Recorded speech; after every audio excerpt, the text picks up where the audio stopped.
Alright, we are back. Round 2. This is actually fine.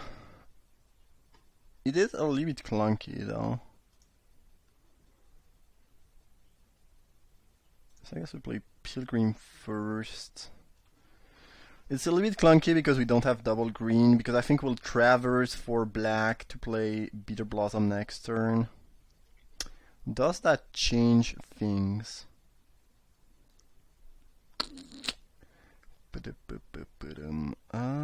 Kind of. So we could traverse for a forest, play Elves of the Deep Shadow, attack for 1. And next turn we would get to play both Rothlos and Bitter Blossom. Or we can play Bitter Blossom this turn, but then we are a little bit more stuck. Oh, sorry about that. Yeah, I think I'm gonna go for the forest plan. It's a little bit slower now, but it's gonna let us develop our board a little bit faster afterwards. You kind of want to cast Bitter Blossom ASAP, but I think one turn later is not the worst. Ooh, Fastbone, jeez. That is frightening. Alright. We drew black. We just are one short of casting Grave Titan. I'm gonna cast Rothlos now to avoid, because if you play Urborg, then tapping stuff is really annoying. Okay, well, if they have a sweeper, it's gonna be annoying, but otherwise we have quite a bit of pressure. Do they just have Fastbone and 2 lands? Or maybe I guess they don't need their land. How does it work again? Yeah. So I guess they don't really need more. Oh god, that's brutal. That is truly brutal. Luckily enough, we top deck exactly what one of the best things we could have top decked. GT plus Blossom is just sweet. It is sweet. Okay, 4-color, maybe Stormish deck, Thirst, yeah. Kind of with Fastbone, Thirst, Mind Twist. It kind of looks like some type of rampy, stormy deck. Inkwell, Mana Vultures, yeah. The Upland deck looks like a real Vintage Cube deck, a lot more powerful than our deck.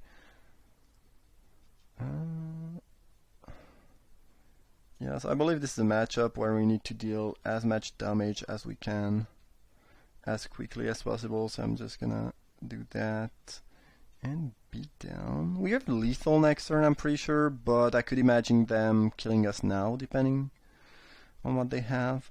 Reanimating an Inkwell is not gonna be good enough. Sweeping the board is gonna buy them quite a bit of time. Empty the warrants is not gonna save them.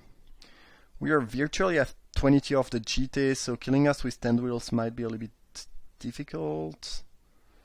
They do have a ton of mana, and it's looking pretty frightening, to be honest.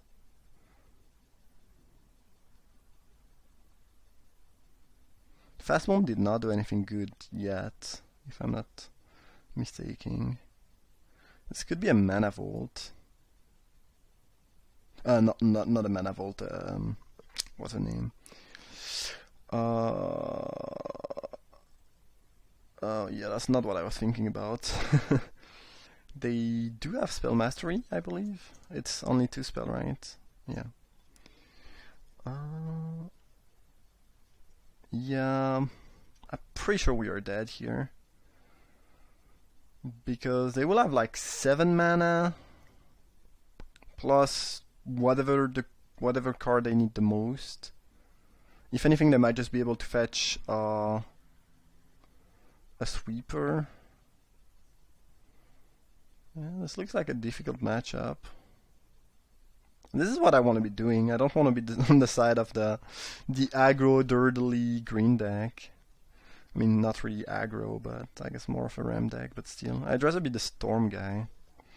But we did not really get the opportunity to do that. These drafts. Wildfire. So I can basically save my elf. That's actually kind of good, because if they lose 4 lands, they are not really killing us soon. And we still have quite a bit of pressure. So, and since I kept a land kind of randomly, we can play it next turn. This is not a... you know, I was worried that they would just kill us here, but they will be left with basically 1 land, 1 emerald, a tapped Mox mana vault, sorry, and I don't think this is really gonna be good enough to kill us in time. We shall see, though. Sack 4 lands, well... I don't have more than that. Any order, I don't care. Any order, I don't care. And even if this had died somehow, we could still... I guess we don't really have the mana to cheat it, equip the cheat. I choose to attack instead of playing Revoker here. I could revoke Emerald, but I don't think they are doing match here anyways, and this gives us lethal next turn, which seems a lot more appealing. Yep. Alright. Okay, Storm of some sort. This is potentially difficult. Exiling the right card if they play something like Yawgmoth's Will could be relevant. Piercing Needle can stop mana abilities, again, as I mentioned last match. It stopped Fast Bond, I guess. No, it's not an activated ability. No, it just played the land. It doesn't even stop things like LED. Could stop something like Pelling Crown if they are trying to storm with Pelling Crown and these kind of things. Memory Jar is actually the card I was thinking about when they tapped 5 mana last game, and Piercing Needle does stop that. This doesn't seem great. I haven't seen any enough good card yet to want that, I believe. That's right, I don't know. It kind of depends on if they are using their graveyard or not. I think given what we saw, we might not want to change match, though Diabolic Edict might be bad if they don't have any creature. I could imagine them not having any creature, so maybe... no, they showed an Inkwell, so actually Edict is pretty good, but probably Dismember is not very good. Now, do we want Deathrite? It's fine. It could disrupt them a little bit, potentially, and it's probably gonna do as many damage as a Nighthawk would do anyways. I guess Toxic Deluge could be an option if they are using Empty the Warrens. Let's try Deathrite. I don't have big hopes for Deathrite, but if we somehow draw our Strip Mine, it's gonna be great. Oh, we'll see. We have some pretty potent draw against Storm too. Like, we have our own Mind Twist, which is pretty much lethal, unless they have a counter spell. We have Liliana. Dark Ritual into Liliana can be strong. This hand is pretty good. It is not the nut, but it's fine. Depend mulled to 6 again. Oh no, I don't think they mulled game 1. It was first opponent who mulled. That is fine. We're gonna play that first because we can play both things next turn, so it's better. And they put the card on bottom. Yeah, just checking. Oh no, it's actually clunky because we want to play Liliana next turn. So actually we are not gonna play Pilgrim now, but it's not a big deal. Playing like that, playing my swim first to play around these in case, you know, it is something. Ruffles looks threatening very often, but here is actually pretty much garbage. Let's run that Liliana and start to make everyone discard. And we'll just beat down with our small guys.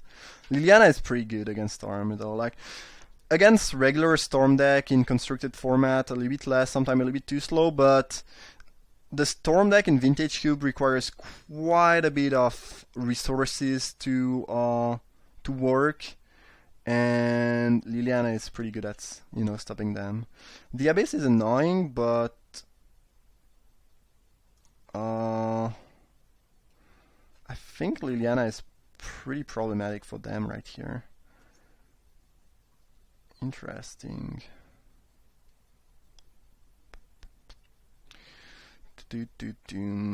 All these are edict. I really want to make them discard and make sure they cannot.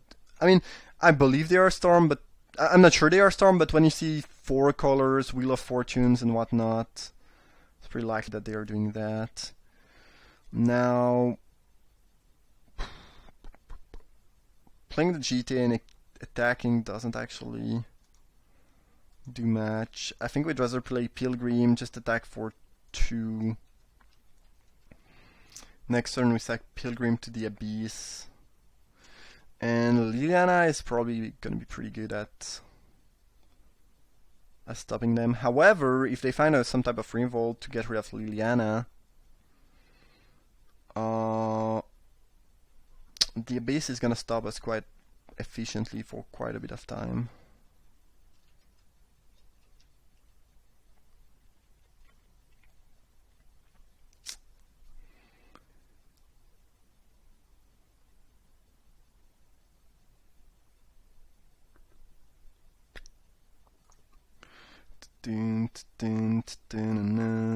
It is dead. Alright.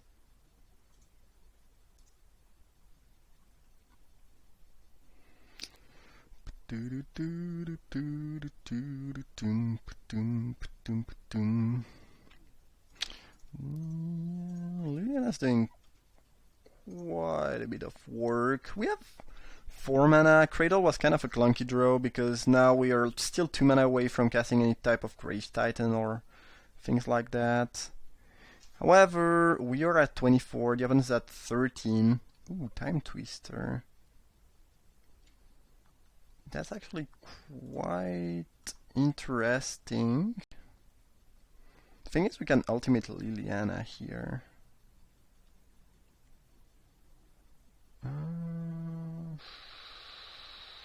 Nothing we can do at instant speed, right? Nope. Yep. He died. Okay. Sword of Feast and Famine. So we have Deathright Shaman, which leaves the Abyss. I'm pretty sure this only kills non-black creature. No, non-artifact. So we need to drop a sword so the card cannot be targeted by the Abyss. Yup. That's the plan. Another question is, do we slow them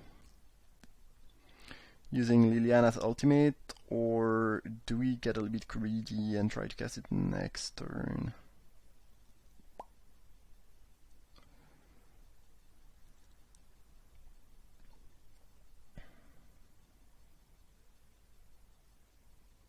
So the play is going to be using 6 mana to play a 1 mana dork, I believe, and thwarting it so it cannot get killed by the Abyss, and then we start destroying their hand.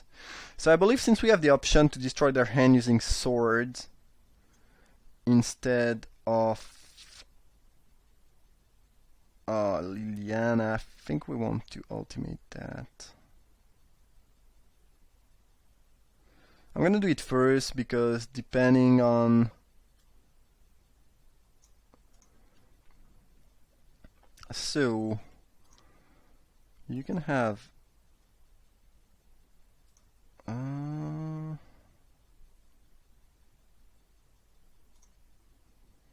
does that make sense? 3 land the Abyss or 2 mountain. I think this is kind of good. Like they have 3 mana the Abyss or 5 mana the Abyss, or I could make a 4-4 split, but then they're probably gonna keep 4 in the Abyss. I think this is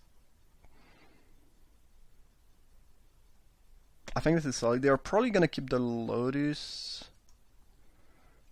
We'll see. I think this is. I haven't put a lot of thought, maybe not as much as I should have into this split, but I think it's about as good as it can get. Alright, well, we got 5 mana, so I think this is real nice. Pretty happy about what happened here. And now we can go for this move. And they kept the Abyss, but it's not gonna be efficient. So, to some extent, we kinda got them. And we have a 2-turn clock, so you know, that's nice. Chandra, Torch of Defiance. I guess this kills the elf. Nothing I can do about that.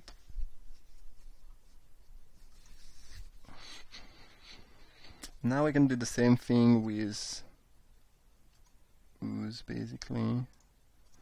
Well, I guess the sword is onto the battlefield anyways. And we can start eating stuff. Alright. So we can make the use a 10-10 next turn, which is just short of killing them. Oh, I misplayed. I should have played Deathrite Shaman. No, I guess if I play Deathrite Shaman, it's just gonna die from the Abyss. No, I should have played Deathrite Shaman. Because what happens, I believe, unless they can kill it, is that on my upkeep, the Abyss targets Shaman. I deal them 2 in response, and then I deal 10 with the use by attacking. So I missed lethal here. Yeah, I should have played Shaman. Damn. Yeah, playing a creature that's gonna die to the Abyss is not very intuitive. It was the line here. Hey. Yeah, what can you do? Dig through time. Okay. Well, I guess since I played Dig through time, well, I guess this is gonna go to the graveyard, so yeah, still. So now I miss lethal, and I'm pretty sure since they dig through time, there's a high chance, I mean, a fairly decent chance they can storm next turn. And now we just don't have enough damage to kill them. Damn, I should have played a Shaman.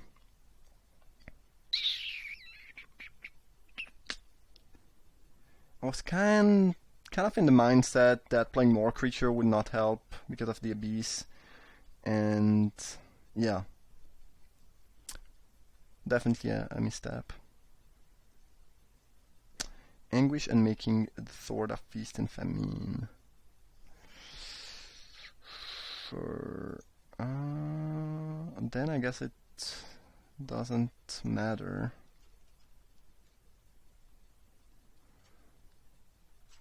Alright.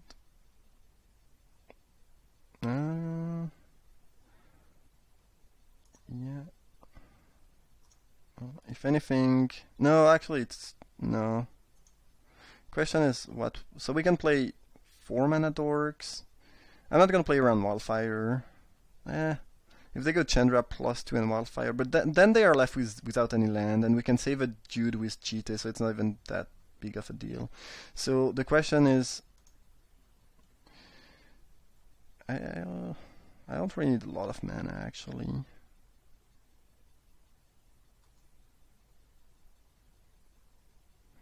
Two, 1, 2. Yeah, I can probably exile 2 things. At least 1. I guess if... Yeah, it's just getting a little bit of life. It doesn't really matter.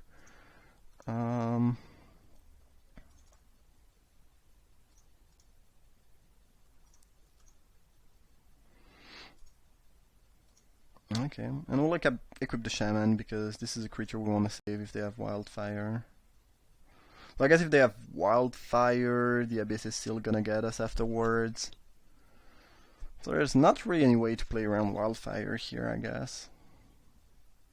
But we kind of have to go all in, because if we just play a couple creatures, then the Abyss is gonna get us very quickly. Also, playing everything means we almost have lethal next turn.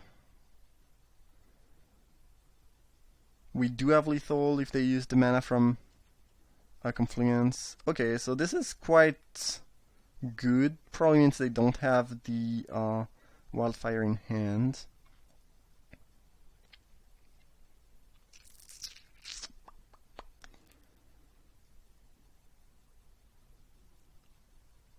Thran Dynamo, sure. Thirst, that seems like a pretty desperate move.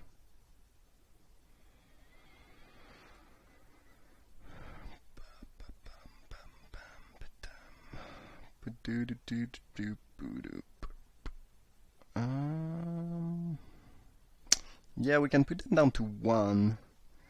So, unless they have Confluence, we don't have lethal. And I believe if they use Confluence, you know, they will do something that can prevent us from killing them.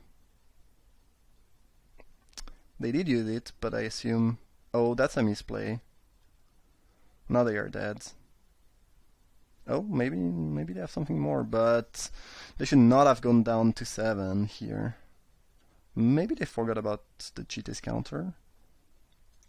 I'm pretty sure I have 2 counters in there, right? Yeah.